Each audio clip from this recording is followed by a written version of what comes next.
زمونږ د دنیا او د آخرت نجات چې دی هغه صرف او صرف د قرآن په اتباع کې وي.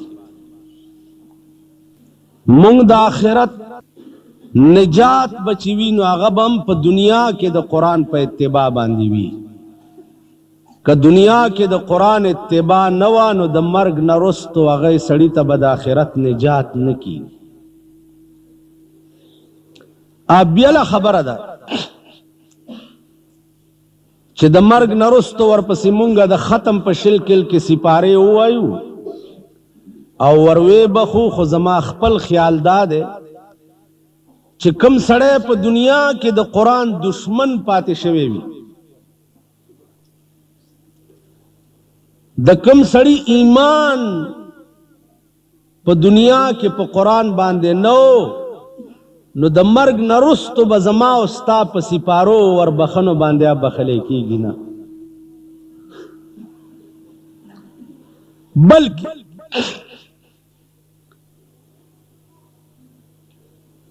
دنیا کې تاسو وګورئ هیڅوک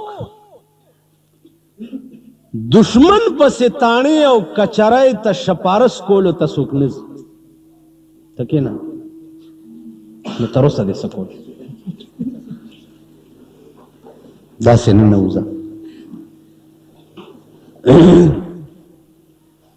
دشمن پسې تاڼې او کچرۍ ته هیڅوک شپارس کولو ته نه ځي. قرآن کریم چې زه د قرآن په دشمن پسې شپارس کولو ته ورولېږم نو دا قرآن به الټه په ما لعنت وایي. اگر زمونږ د ملک دستور دا چې که سړی هر څنګه نو مونږه د مرګ نه وروسته په قبر هم تلاوت کوو او د جمعې په شپه ورپسې په ختم کې هم سپارې وایي.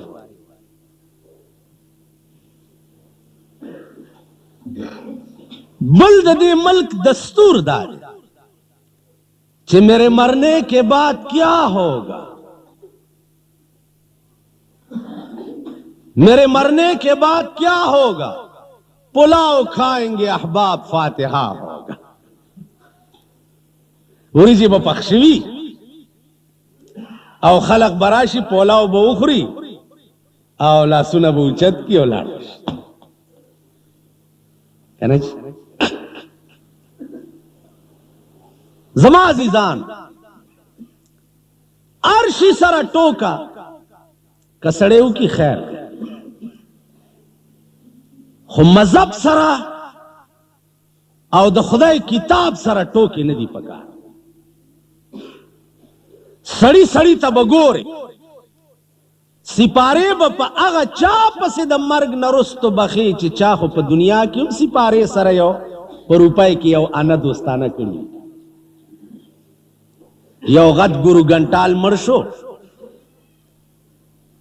یو بامبړ مړ شو، پلیت مردار، پیسې او دولت ور سره ډېرو، جماعت یې نه و لیدلی، خدای نه و لیدلی، رسول یې نه و لیدلی، قرآن یې نه و لیدلی او ګورو ګنټال مړ شو. زه یې راوستم او د سپارو بکس مې په سر دی او صاحبه سپاره مې یو یو تو پڑھ لے تو پڑھ لے یو پکی منیٹر غندی کم خیال کړی په دې ختمونو کې الکه تا ته څومره پاتې دي تا ته څومره پاتې دي. اب مطلب دا چې دا سپارې کمې څوک نه وایي چې پورا ختم ورپسې دا منیټران هم په دې ختمونو کې وي.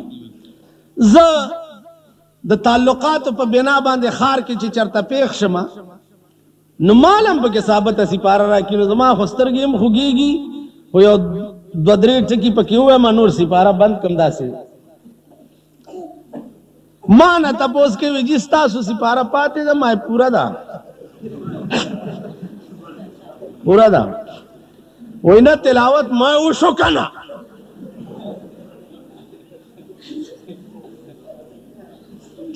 نو بیا ستاسو دوا په کار ده. دا ما غوندې اناړي مولا چې څوک ورته مخې له داسې په شوق نه راځي که نه جي بس دعا وشي ما نه دی کړی دا کار. زه سړی سړی ته ګورم چې پوه یم 14 سنې پې چې دا د خدای او د رسول او د قرآن دشمنو.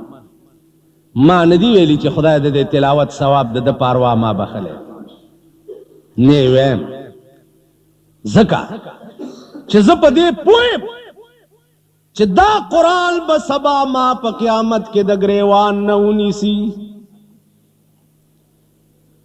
چې تا په خپل هم چرته په تاڼه او کچرۍ کې د دشمن شپارس کړی او کنا، او کنه زه درته داسې فضل کتاب ښکارېدم چې په خپل دشمن پسې د شپارس ته لېږلم. ولې؟ وقال الرسول یا ربی، جناب محمد رسول اللہ بد قیامت پورز د خدای په مخ کې دا دعوو کی،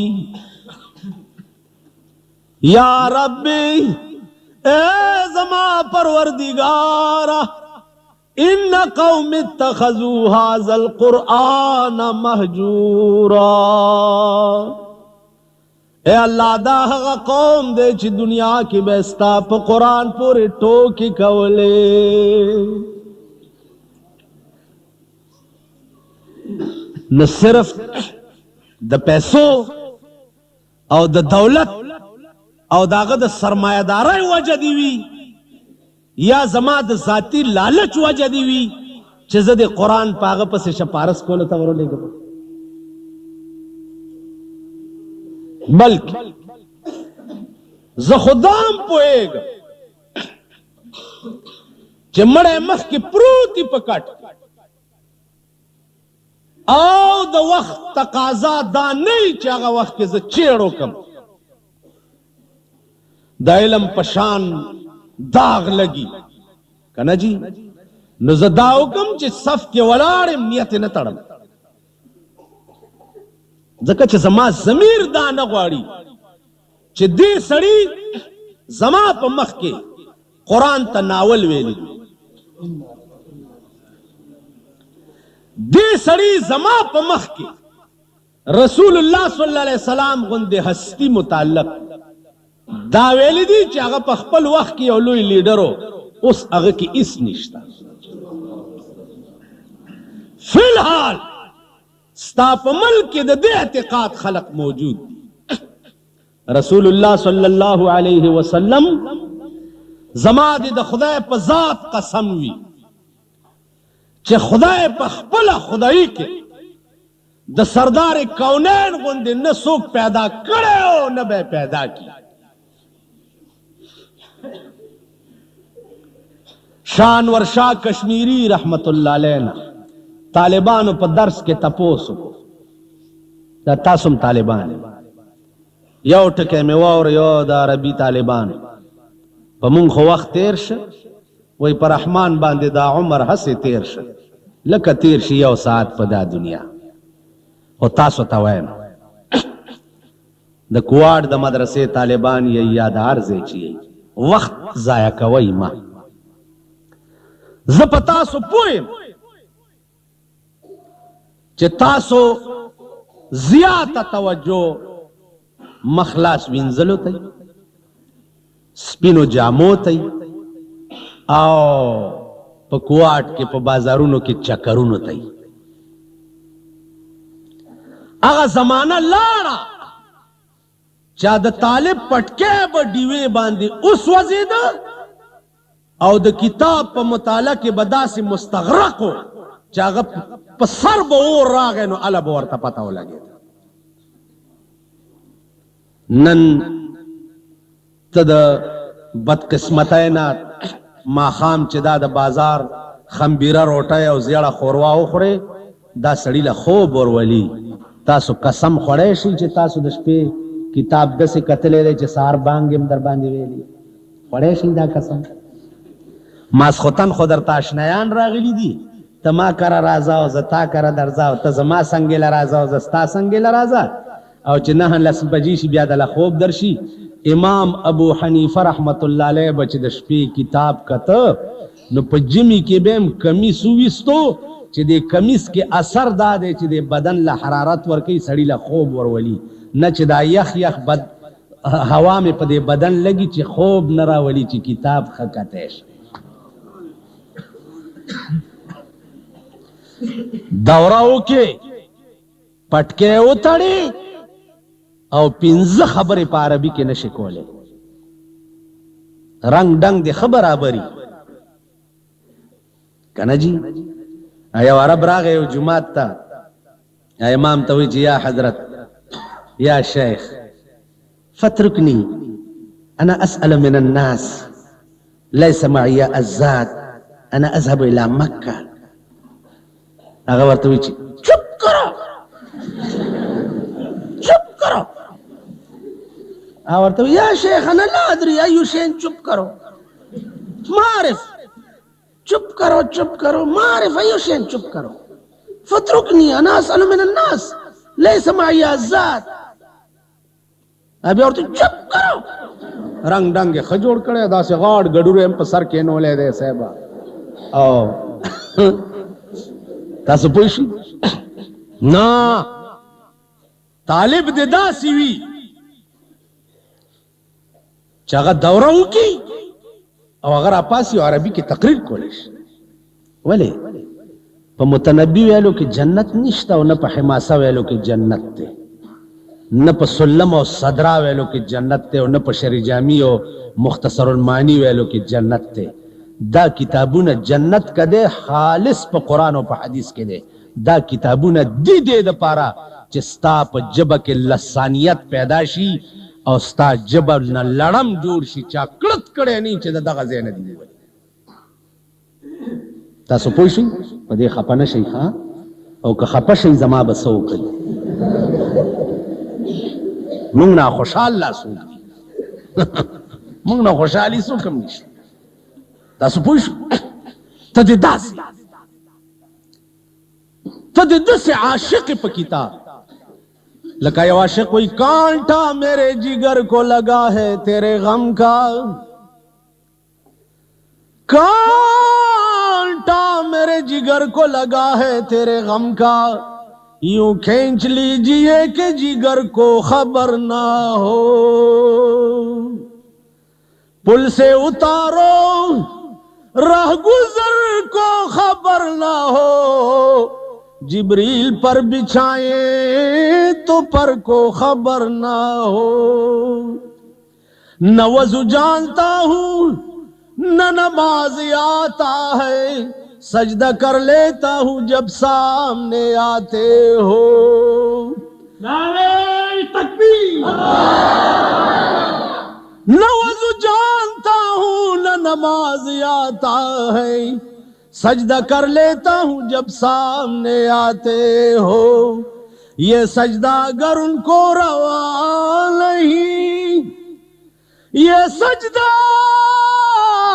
اگر ان کو روا نہیں یوں سجدہ کیجئے کہ سر کو خبر نہ ہو تدې داسې طالبې چې ستا په ځان اور لګي او تا ته پته ونه لګي شانور شاه کشمیری رحمت الله علینا طالبانو تپوس ما قولک فی علم غیب رسول اللہ صلی اللہ علیہ وسلم حضرت دا رسول اللہ صلی اللہ علیہ وسلم دا علم غیب متعلق ستا عقیدہ دا شاہ صاحب عادت مبارک داو چه سوال و جواب دا طالبانو با عربی کی دا مدرسین حضرات و خدمت کی ممدار دے چه افتا کی کم از کم یو ورځ طالب دیزان جوڑی سوال با عربی کی کئی استاز دیجان جوڑی جواب با عربی کی تاسو ګورئ دی یونیورسټو د کالجونو یونیورسټۍ ته چالک راشي پڑھائی انګریزي کی وی او جواب انګریزي کی او سوال انګریزي کی زمونږ باندې د دورې د طالبانو حال دای چې سوال دی عربي کی وی او جواب دی عربي تاسو پوه شئ نو شاه صاحب رحمت الله علیه ورته فرمایل چې للعلم غیب مقامان مقام للشریعه ومقام للمدح دا علم غیب دو مقام یو مقام د شریعت ته او یو مقام د مدح. کمانه چا استفتاء وکړه چا د حضور د علم غیب متعلق، نو استفتاء په صورت کې با فتوا هغه چې کومه قرآن ویل ده، او کمانه چا تپوس په عشق د سردار کونین کې وکړو. دو فتوی شاہ صاحب ستا عشق څومره دی د رسول الله د علم متعلق، نو بیا به هغه فتوا ورکوم چې کومه قصیدې بردې والا ویلې ده. قصیدې بردې والا څه ویلي؟ ومن علومک علم اللوح والقلم، ومن علومک علم اللوح والقلم، او په من علومک کې به بیا من د پاره د تبعیض علما په دې تاسو پوهیږئ. من علومک کې به بیا من د پاره د تبعیض وی. یا رسول الله ستا په علومو کې لوح قلم چې دی هغه بعض علم دی، ایو جز دی. تاسو پوه شئ. عرض میں داو چې د سردار متعلق د مسلمان عقیده دا پکار دا چې د خدای په خدای کې نه داسې څوک پیدا او نه به پیدا شي. ستا په ملک کې داسې خلق شته چې هغه وایي چې د خپل وخت لوی لیډر و، اوس هېڅ نشته. دا شی به حاصلېږي عزیزانو په محنت چې تاکې علم راشي. ایو بزرگ وی کنه وی تروم العز ثم تنام لیلا، تروم العز ثم تنام لیلا یغوس البحر من طلب اللؤالی. ترومو اے تطلبو، رام یرومو په معنا د تطلبو سره. تروم العز ثم تنام لیلا، طلب عزت او د شپې وده پروت. یغوس البحر من طلب اللؤالی، څوک چې ملغلرې طلبه یا په دریاب کې غوپې وي، په خوب کې چرته ملغلرې چاته نه ملاوي. غوپمار به سمندر کې ځان غوپه کوي نو ملغلرې به راوباسي. ته اوس عزت هم غواړې، علم هم غواړې. تروم العز ثم تنام لیلا یغوس البحر من طلب اللؤالی. فمن رام العلا من غیر قد، فمن رام العلا من غیر قد اضاع العمر فی طلب المحال. فمن رام العلا من غیر قد، چا چې طلبولو علم عزت من غیر قد، بغیر د مشقت او محنت، لویا مرتبه غواړي او مشقت نه، اضاع العمر فی طلب المحال، د ضایع کوي عمر په طلب د یو ناممکن شي. لویه مرتبه بې د مشقت نه ضایع کول د عمر دی په طلب د یو ناممکن شي. ترکت النوم ربی فی اللیالی، ترکت النوم ربی فی اللیالی. ته به څه وایې؟ اے الله خوب مې پرېښو د شپې څه دپاره؟ لاجل رضاک یا مولا الموالی، دپاره ستا د رضا. خوب ولې نه کوم؟ ستا د رضا دپاره.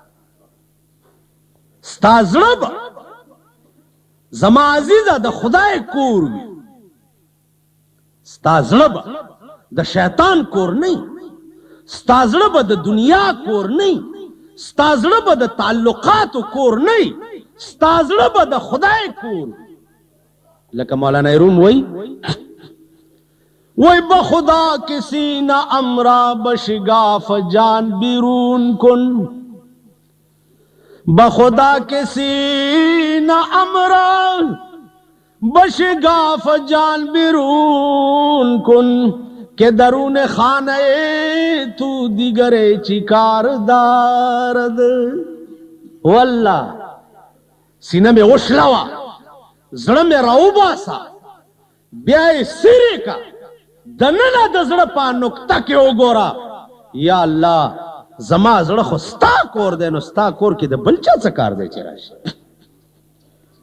اوس هر کله چې ستا زړه د یار کور شي، ستا زړه د محبوب کور شي.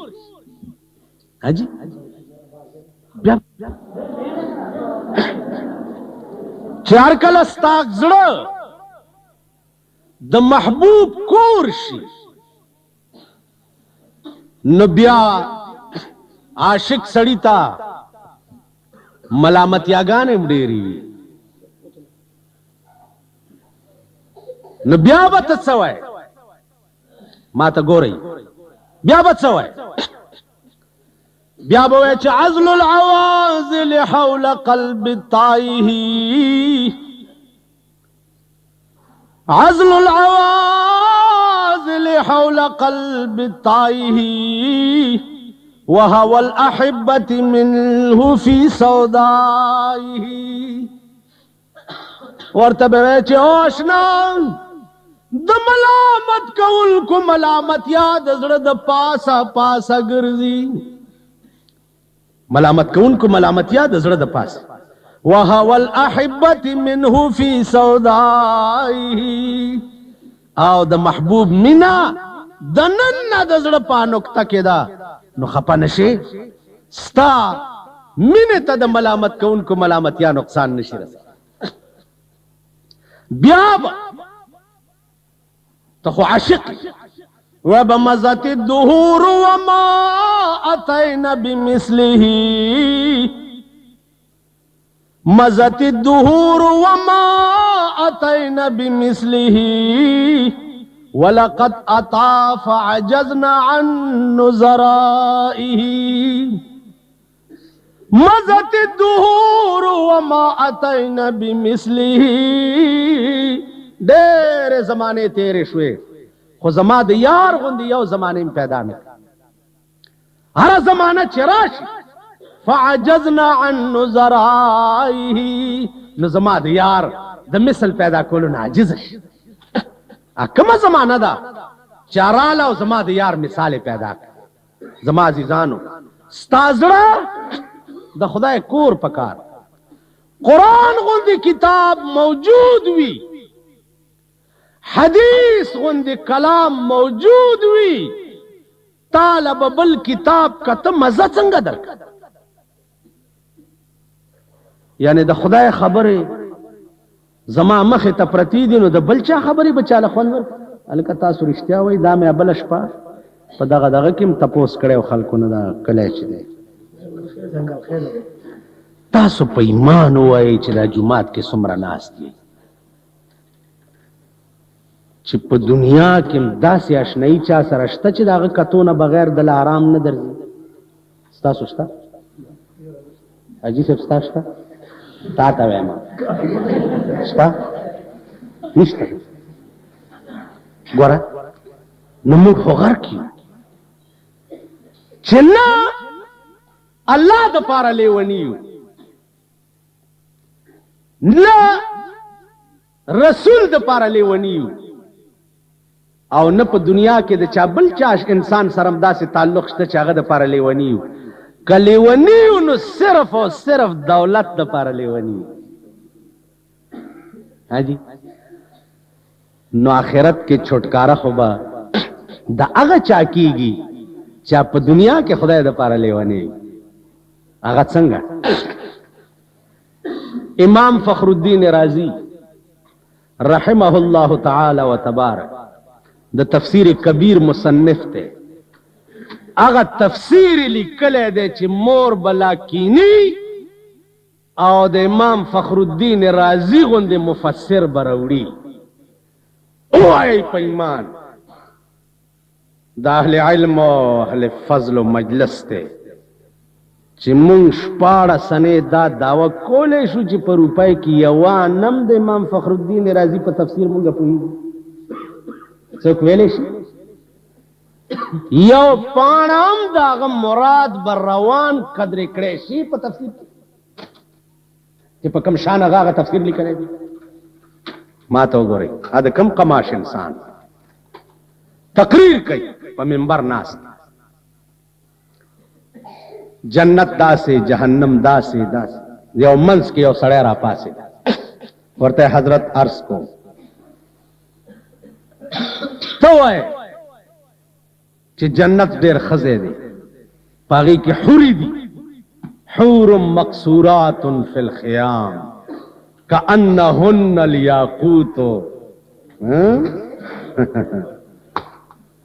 اے لکانو تاسو په ایمان وای چې د سړی دا ایمانی چې په دې خار کوټ کې مې یو بنګ لګای دا پکې دوه درې نوکران دي دوه درې نوکرانی دي یو مې پکې خزه ده مالیان دي د هغې دپاره شپه ورځ په ځان یو کړي پیسې پیدا کوي چې که چېرته دا بنګلې نوکران رانه لاړ نه شي چې تنخوا ورنه کړم دا کور کې مې چې کومه بلا کېنولې ده دا رانه خفه نه شي چې پیسې والا پیدا دا کوي که نه کوي که زمونږ شپاړس انې دا ایمانی چې په دا جنت متعلق خدای ویلی دي چې ولمن خاف مقام ربه جنتان فبأي آلاء ربكما تكذبان فيهما عينان تجريان ومن دون ورپسې څنګه دی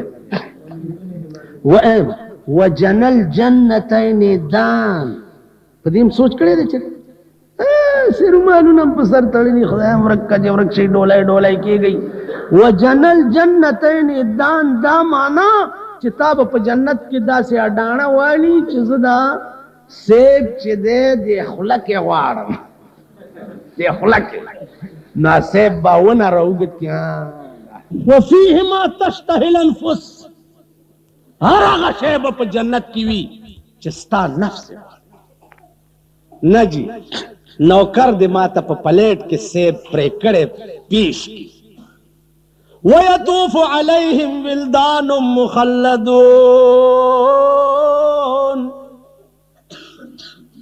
خادمان الکه څنګه به اسی خیرن کیرن به د خار د نوکرانو په شان نه اذا رأيتهم حسبتهم لؤلؤا منثورا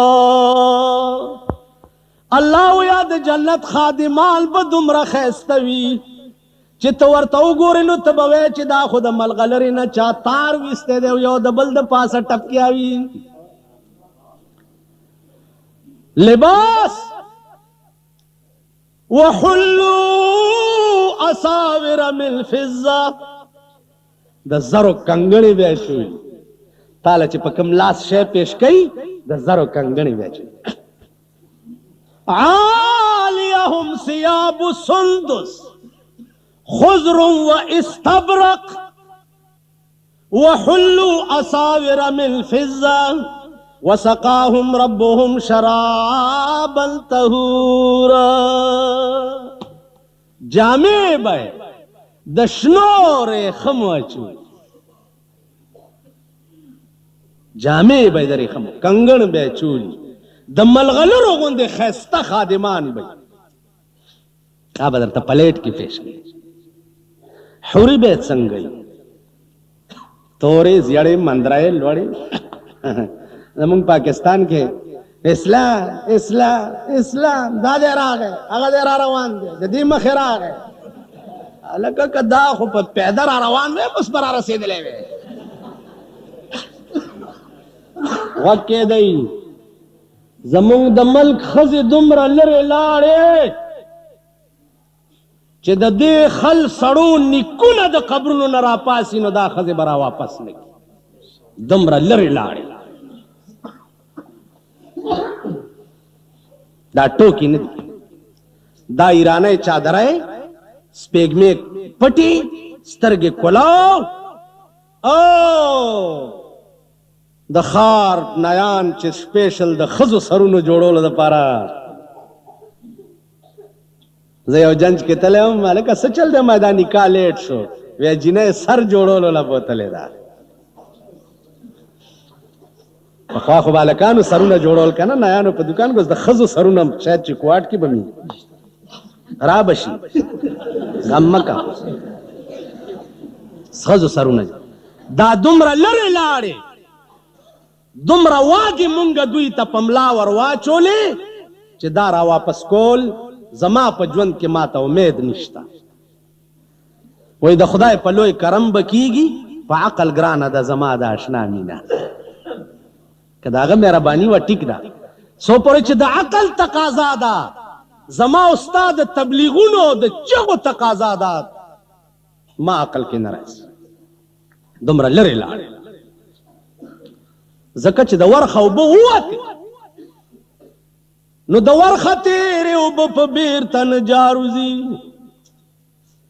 د ورخه تېرې اوبه په بېرته نه جاروځي نه جاروځي تېر ساعت په بېرته بیا تېر ساعت په مثال مړی د لحد دی مړي چا دي ژوندي کړي په جړه په باب د دین کې دا مړ قوم دی که د اوښکو په ځای پې وینې وجاړې مړی په جړه نه ژوندي دا دومره لرې لاړې مونږ په خپل محنت او خوارۍ مکلف یا ایها الرسول بلغ ما انزل الیک من ربک فإن لم تفعل فما بلغت رسالت دغه ډیوټي باندې مونږ پړیو مونږ به کوو هغه ډیوټۍ کې مونږ تقصیر کوو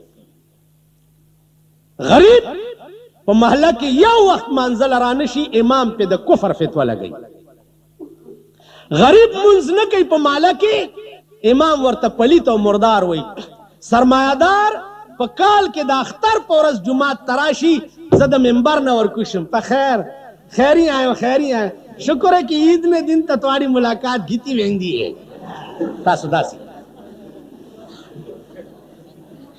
تاسو پوشی سرمایہ دار تبیا سما ایمان ٹنگ نہ دے او غریب تا ٹنگ نا دا غریب بیڑا غر کشی پا منزونو کولو اخبار کی فوٹو نرازی سرمایہ دار کبھی او دا سوالی کیمرے اور پسی گرزی دادے پر کوٹیٹ شو درمیان میں نظر آ رہے ہیں فلان صاحب درمیان میں نظر آ رہے ہیں پدے خبر بمونگا گٹی کو یا پدے خبر بمونگا بخلے کی گو عرض داو چی خزب د جنت سنگ گئی قرآن کریم وئی حور مقصورات فی الخیام حورا پا عربی کی اغا خزی توائی چی یو یو سترگے تر دے غوگا پورے را رسیدلی ترمیزی واقعہ دا چی حورو خال با دا تندی دا پاسا چی کم لگے دلی اغا خال با دا دوارو سترگو پا منس کے لا الہ الا اللہ محمد رسول اللہ مفسرین وائی چی دا آیات نازل شو خلقو یہود ہوئی چی خدا خبر دا جنت حوری توری بئی زیڑی بئی مندرائی بئی لوڑی بئی قرآن راگے کأنہن الیاقوت والمرجان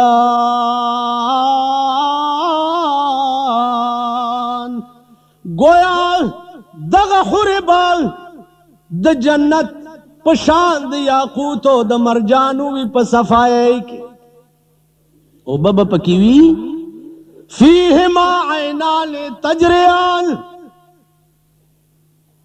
دو ولیب پکی جاری دا دو جنت بھئی کا نور بمی ومن دونہما جنتان دے دو نسیوا با نورم ہوئی خدا دو با آگا چاہتے انعامی چی ولی من خاف مقام ربی ہی جنتان پا گناہ قادر شوی او اجتناب دیتے ہو کچھ خدا نے یریگم نو دا دو با انعام ہوئی ومن دونہما جنتان انہیں سوا با نور میں عرض داو چی تچا شوق داوی چی ما تا دے دس جنت ملوش اے لکا دا دورے والا تا با پتہ بخاری کی رازی چی دا جنت یو کمرہ با یو کمرہ با دم الغلری وی او عرضها 60 میلا پلنوالے بش پیتم میلی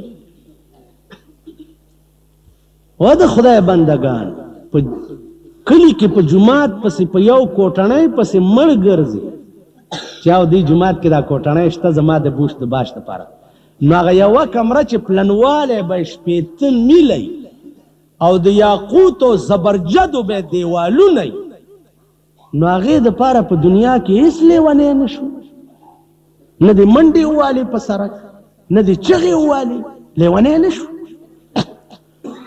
استغراق پا دو قسم دے یو استغراق فی اللہ دے او یو استغراق فی الرسول، چاته چې د فنا فی الله مقام وای او چاته چې د فنا فی الرسول مقام. ته ولې په داسې کور پسې او داسې زیونو پسې لیونی نشي؟ تاله بل شی څنګه خوند درکوي؟ بل شی څنګه مزه درکوي؟ بل کتاب به څنګه خوند درکوي چې د قرآن غوندې کتاب موجودي؟ بل کلام به څنګه خوند درکوي چې د سردار کونین غوندې خبرې در سره په ډیکس پرتي؟ بل هم لا چېرته کتاب شته چې څوک یې وګوري؟ بل څه او دنیا کې نور دی څوک؟ خو یا خدای دی او یا جناب محمد رسول الله. 1,40,000 پیغمبران ټول كلهم من رسول الله ملتمس، كلهم من رسول الله ملتمس غرفا من البحر او رشفا من الديم.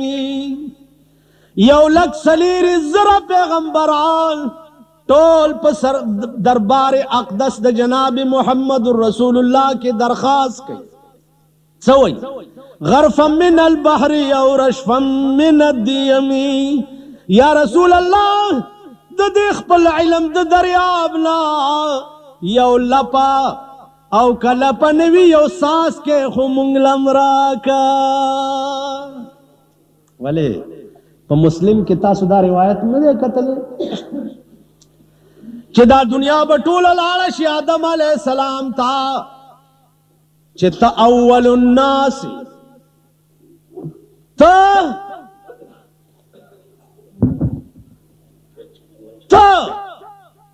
راشه زمونږ سپارس وکړه. آدم علیه السلام وایي چې زه پکې نه، نوح علیه السلام نه، ابراهیم علیه السلام، موسی علیه السلام، عیسی علیه السلام نه.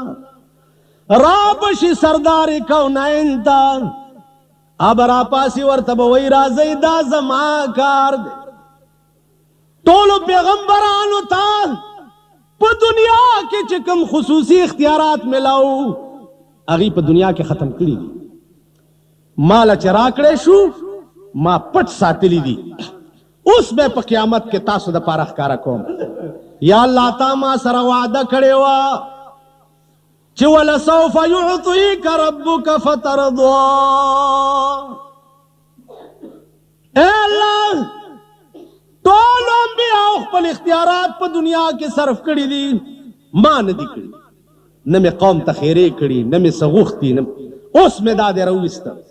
الله به ورته وایي حبیبه ته پې لاس ږده او زه به یې بخمه،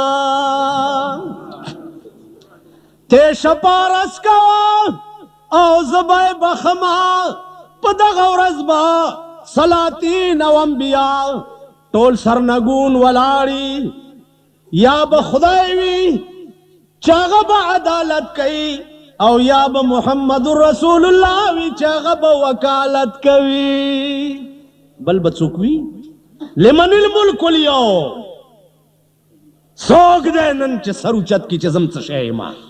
دا لوی لوی متکبرین د زمانې به سرنګون ولاړي. لمن الملک اليوم اواز به وشي. څوک دی د نن ورځې بادشاه؟ لله الواحد القهار. زما عزیزانو چې هر کله هغه ژوند چې کوم به ټول عمر وي او ټول عمر به وي هغه ځای کې به صرف د خدای ذات او شان اقدس د سردار کونین زمونږ په کار راځي، بل به یې څوک. ټولې رشتې به منقطع شي. یوم یفر المرء من اخیه وصاحبته وبنیه. پلار به راشي زوی ته وایي بچیه لږ څه راکړه چې زما حساب کمی دی. وایي به زه خپل کار کوه که زما کم شو زه به څه کوم، زه بیا څه. زما عزیزان امام فخر الدین رازی ته هغه سړی را پاڅېده او ویې چې جنت زما خپل کور دومره ښایسته دی چې زه یې په 20 جنتونه وایم. حورې وایي زما خپله ښځه دومره ښایسته ده چې په 20 حورو یې نه ورکړم. وایي نو بیا څه وی؟ ورته امام فخر الدین رازی په خدای مین ما، خدای غواړم که خدای راته ځان ښایي خو مسلمانېږم کینی د جنت او د حورو د پاره والله که مسلمان شما. امام فخر الدین رازی مراقبه وکړه، زړه کې ورته القا وشو، یو القا ده، یو الهام ده، یو وحی ده، دا به پیژنئ. تاسو ګوره دا دغه چې نوی غوندې ملا شي که نه داسې راپاسي شر شر شر شر دغه لکه به سنډوي په خبره به نه پوهېږي. القا، الهام، کرامات، معجزات دې کې فرق، دا به دې ټول پیژندلي. بیا کرامت بعد الموت دا به دې ټول پیژندلي. دا خسکي چرګ غوندې بې وخته بانګونه به نه وایي. بله دا چې کومې علاقې ته لاړ شي اول به د خپل علم اعتبار قائم کې، په خلکو به دا ومني چې زه ملا یم. بیا چې ته سوی خلک به مني چې دا یکدم یو من علم سره لس منه عقل به په کار یاله به کار کېږي. علم در کې راشي دوه درې کتابه خیال درا دوه درې کتاب قسم په خدای خپلو کې ناست یو مونږ اوسړو پوهېږو نه، مونږ نه پوهېږو.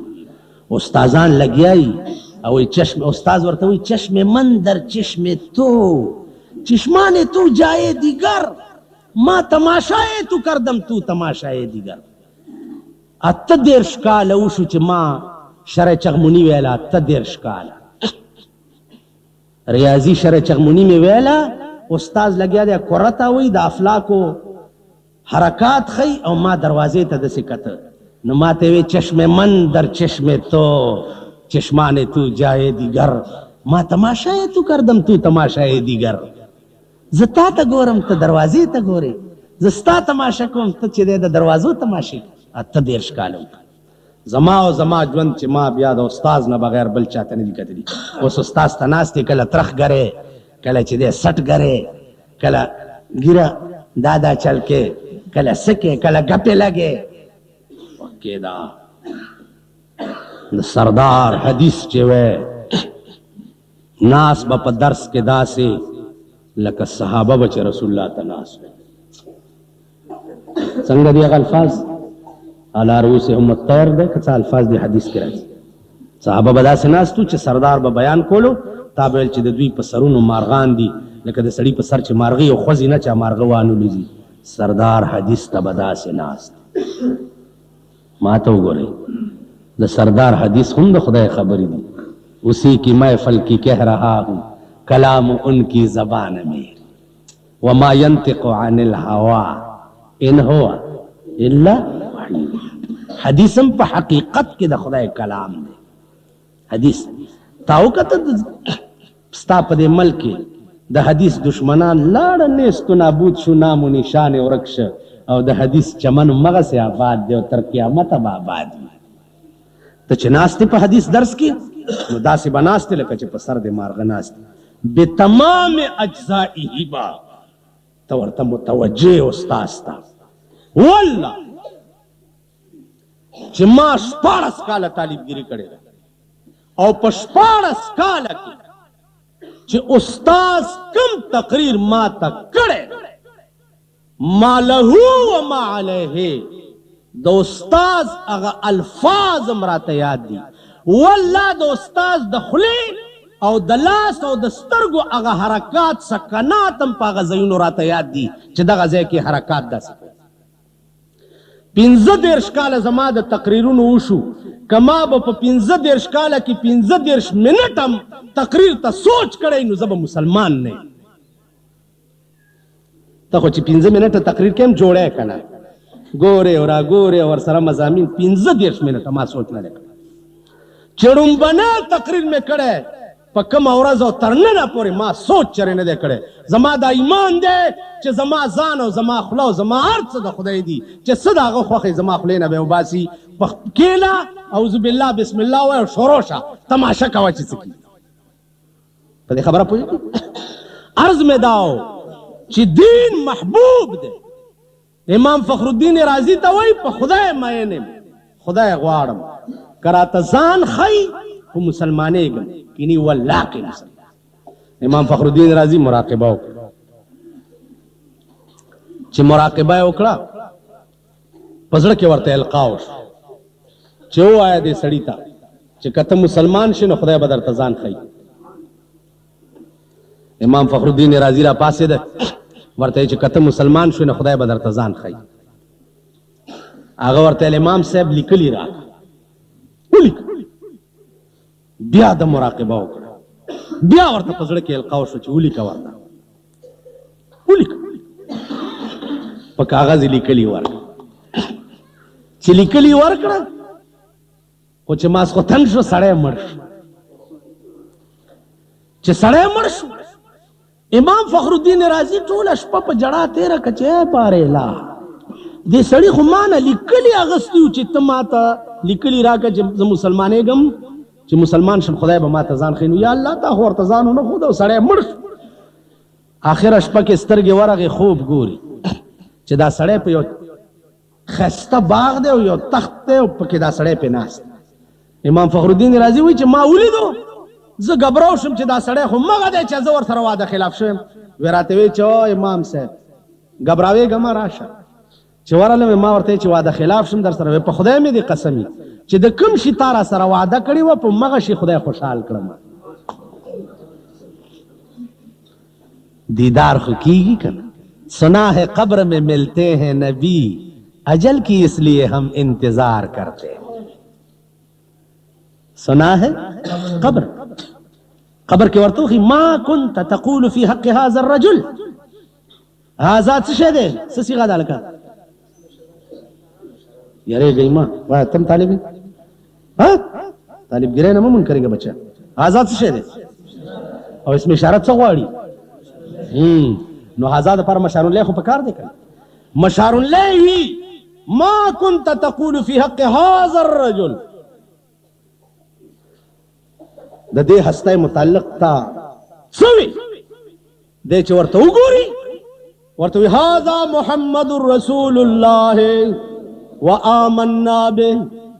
دا جناب محمد رسول الله دی او ما په ایمان راوړی و.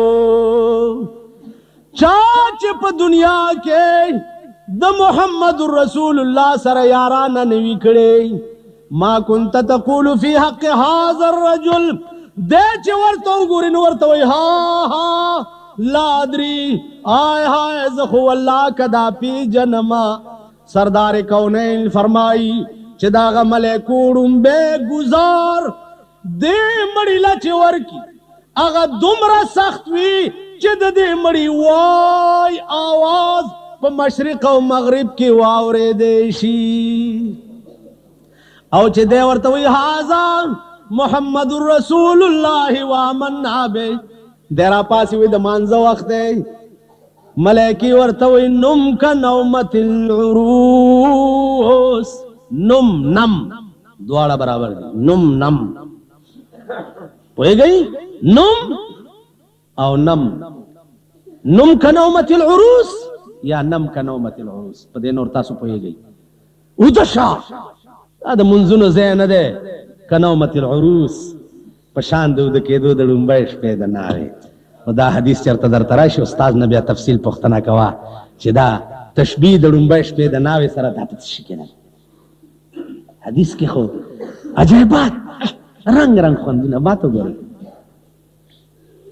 که تاسو خیال وکئ ترمذي کې راځي چې رسول الله صلی الله علیه وسلم جمعات کې ناستو صحابه سره خبرې کولې بیان کول. صحابه ته یو اعرابي یو باندې چې راغی او په جمعات کې امتیاز راکړی شته چېرته حدیث شته که نه؟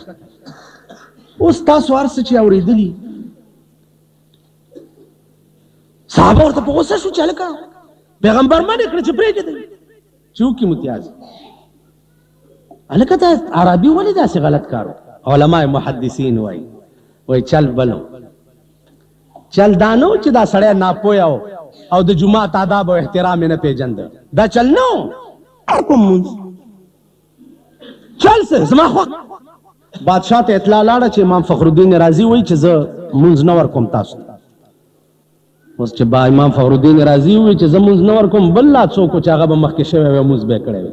اوس خو که زه ووایم چې هلکه د دې سړي جنازه نه کېږي دا لوی ځنطلاق و بل راپاسې وي ښایي کې د شانه د مسلمانه سره چې کلمه خو به ویلي که نه امام فخر الدین رازي ځئ बादशाह पखपल را روان شو د امام فخر الدین رازی کور تراغه د خدمت کې ناس چې صاحب مونږ نه سغلتی شوی دا چې ته منزل عیدګاه ته ناراضه. امام فخر الدین رازی ورته وی چې الا به منزل عیدګاه ته زم چې پکم ټم ټم کې ززم نو د اسپزه باغ ټم ټم تانی ولې یو روان به زب پاس ناسته مو بادشاہ به ټم ټم نیولې یو روان کړي. امام شان ته ګور او زمون شان ته ګور مولا آغا اوس مونږ مولیان خدای دې رحم رحمان دې وکړو خدای دې رحم مونږ والله کې وزیر ته ټینګې دې دا زمون وزیران صاحبان نه دا غریبان ځان لا داسې د لوري نه په داو دي مونږ دې ته نه شوټینګ اسې ورته نه چینی بش صاحب ما په خپل ژوندۍ کې چاته صاحب نه نیږي دام واوري خپل ژوندۍ ستاسو دوا د یو په خپل ژوندۍ کې چاته ټیټه خبره نه ده کړې. مولا سړي په خپل چاپلوسي بیا سپک کړ مولا سکار د چا به چا چاپلوسي ګری خلا ودا چې چنګني تاسو د اخبار کې کله ګورئ فوټو راغلی صاحب ولاړی ما تاسو خلا چنګ کوي اما ته ګورم نه بل چا سره خبرې کوي ما ورته داخله د چنګني وي دا د شرم خبره شرم پکا ضمیرم دنیا کې څه شی دی غیرتم دنیا کې څه شی دی. مولا زمونږ یو استاد مونږ ته دا قاضي ویلو هغه دا پټکه داسې مونږ چې دا څه کې دا خو تکبر غوندې کې راځي هغه زب پټکه په دې ځای एकदम چې قاضي او سلم او صدرا او میر زاهد مولا جلال می په خېټه کې پروت دی همي سره څه شی دی چې هغه پټکه په دې ځای دی ټوپای په دې پټکه په زګدم چې زما سینه د قران خزانه ده زما سینه د حدیث نبوي خزانه ده زبدل ته پټکه एकदम او داسې بغرس دا غټخېټي ویل چې دا دوی په پټکه کو مولا چې مولای بادشاہان د زمانه بستا پخپو کې پراتی تاسو ګورئ مفتی محمود یو درویش د زمانه یو ملنګ د زمانه بادشاہان به پخپو کې پراتی دا اولیاء ګورئ داتا گنج بخش رحمت الله علیه کشف المحجوب وګورئ داغه کتاب او داغه تصنیف اوس خو د خلکو صد بدعت مرکز داغه د زیارت نه جوړ کړي دي شاهان د زمانه راضي او داغه لرګي خپل شیخ عبدالقادر جیلانی وګورئ بادشاہان د زمانه شیخ جنید پېښوري او بغدادي وګورئ بادشاہان د زمانه زمون پېښور کې شیخ حبیب وګورئ د حضرت بنور صاحب خلیفہ بادشاہان ور سره داسې د غدایانو غوندې په دربار کې پراته دي او د قبر ته چې ورشي یو خاص قسم اثر او کیفیت په سړي باندې تاریخ اٹک ازرجی صاحب وګورئ دام د حضرت بنور صاحب خلیفہ ستاسو د کوټ اجي بادر صاحب وګورئ دیم خلیفہ د تاجی بادر والی وای په دې چره سوچ کړي بادشاہان د زمانه د غدایانو په دربار کې د خاور غلي پراتی علما خو درویشان د درویش بادشاہ وې چې کوم سعادت ما غوښتو چې امام فخر الدین رازی په ټم ټم کې ناس دي او ما د اسپزه باندې نیولی راکاګم دینه لوی سعادت بل سکے دیش امام فخر الدین رازی په ټم ټم کې کېناستو اسې لری کو او هغه نیولې دی عیدګاه ته منځ شو بادشاہ بیا ټم ټم نیولې دی منډه وایو امام فخر الدین رازی کور تر دنیا حیران اکبر داس درې ورځې چې تیرې شو بادشاہ بیا راغی امام فخر الدین رازی ته وایي چې تا څه حکم کړی و ما ومنلو اوس راز راته وایه چې دی کې دی راز څه و چې په ما دې دا چلو وی راز بیا لاس نه ونیو وی راځه جومات ته راوستو چې ګوري که بوډا دی که ځوان دی سپارې په لاس کې نیوي مدرسې ته بوتلو چې ګوري بوډا دی که ځوان دی سپارې په لاس کې نیوي امام فخر الدین رازی ورته هلکه دا ولې تاسو خو تر اوسه پورې دلته سپارې نه ویلې وی صاحب مونږ ته خو د دې سپارو قدر نه معلوم چې دا سپاره چا ویلي بادشاہ د هغې ټم ټم عیدګاه ته بوځي او پکې ناست اوس د دې په قدر پوه شو نو مونږ وی چې راشه چې مونږ هم دا سپارې ووایو چې سبا زمونږ هم داسې قدر او عزت پیدا شي لکه د امام فخر الدین رازی چې شوی دا سپارو برکت دی چې بادشاهان وی ټم ټمونه راښکلي دي عزیزانو اصل شی دا دی چې تاسو سرمایه‌دار پراچګان حضرات چې یا د دې کوټ نور معززین دا سوات بیر کوټه بلوچستان باجوړ دا مدرسې مه پرېږدئ خپل بچي ورته راولېږئ خپل بچي چې د کوټ په تاریخ کې دا وګورئ دا کرنیل صاحب انګریزي تعلیم هم په فوج کې کرنیل هم او علم هم ما د هغه دربار کې پراته دي او د قبر ته چې ورشي یو خاص قسم اثر او کیفیت په سړي باندې تاریخ شي اټک حضرت صاحب وګورئ دام د حضرت بنور صاحب خلیفہ ستاسو د کوټ حاجی بادر صاحب وګورئ دیم خلیفہ د حاجی بادر ولی وای په دې چره سوچ کړي بادشاہان د زمانه د غدایانو په دربار کې د خاور غلي پراته علما هم درویشان د درویش بادشاہ وې چې کوم سعادت ما غوښتو چې امام فخر الدین رازی په ټمټم کې ناشتي او ما د اس په ځای باندې سونه نیولې راکاګم دینه لوی سعادت بل سکے دي امام فخر الدین رازی په ټمټم کې کېناستو اسه لری کو او هغه نیولې دی عیدګاه ته منځ شو بادشاہ بیا ټمټم نیولې دی منډه وایو امام فخر الدین رازی کور تر دنیا حیران اکبر چې داس درې ورځې چې تیرې شو بادشاہ بیا راغی امام فخر الدین رازی ته وایي چې تا څه حکم کړی و ما ومنلو اوس راز راته وایه چې دې کې دی راز څه و چې په ما دې دا چلو وی راز بیا لاس نه ونیو وی راځه جمعات ته راوستو چې ګوري که بوډا دی که ځوان دی سپارې په لاس کې نیوي مدرسې ته بوتلو چې ګوري بوډا دی که ځوان دی سپارې په لاس کې نیوي امام فخر الدین رازی ورته هلکه دا ولې تاسو خو تر اوسه پورې دلته سپارې نه ویلې وی صاحب موږ ته خو د دې سپارو قدر نه معلوم چې دا سپاره چا ویلي بادشاه د هغې ټمټم عیدګاه ته بوځي او پکې ناست اوس د دې په قدر پوه شو نو موږ وی چې راشه چې موږ هم دا سپارې ووایو چې سبا زمونږ هم داسې قدر او عزت پیدا شي لکه د امام فخر الدین رازی چې شوی دا سپارو برکت دی چې بادشاهان یې ټمټمونه راښکلي دي